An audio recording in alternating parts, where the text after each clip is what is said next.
আচ্ছা বন্ধু, বর্তমান তো অনেক ঠান্ডা।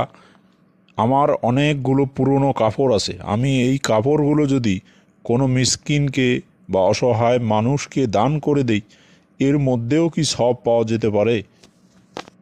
আবু দাউদ শরীফের একটা হাদিসে বলা হয়েছে, যে ব্যক্তি কোনো বস্ত্রহীন মুসলমানকে বস্ত্র দান করবে, আল্লাহ তাআলা তাকে জান্নাতে সবুজ পোশাক পরাবেন।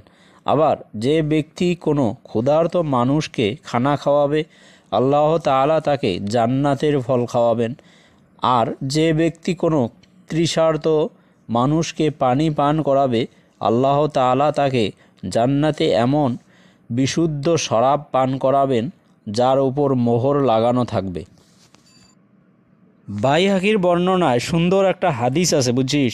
সে হাদিসটা আমার মনে হয় সবাইরই জানা দরকার। সে হাদিসটায় বলা হয়েছে যে কোনো ব্যক্তি যদি মিসকিনকে নিজ হাতে কোনো কিছু দেয়, তাহলে আল্লাহ তাকে খারাপ মৃত্যু হতে রক্ষা করবেন।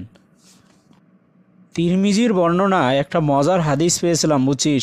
মানুষের মন বিভিন্ন সময় বিভিন্ন কারণে উদাস হয়ে যায়, আর এই উদাসীনতা দূর করার জন্য আমাদের নবী বলেছেন যে তোমরা একে অপরকে উপহার দাও, কেননা উপহারে অন্তরের মলিনতা দূর করে দেয়।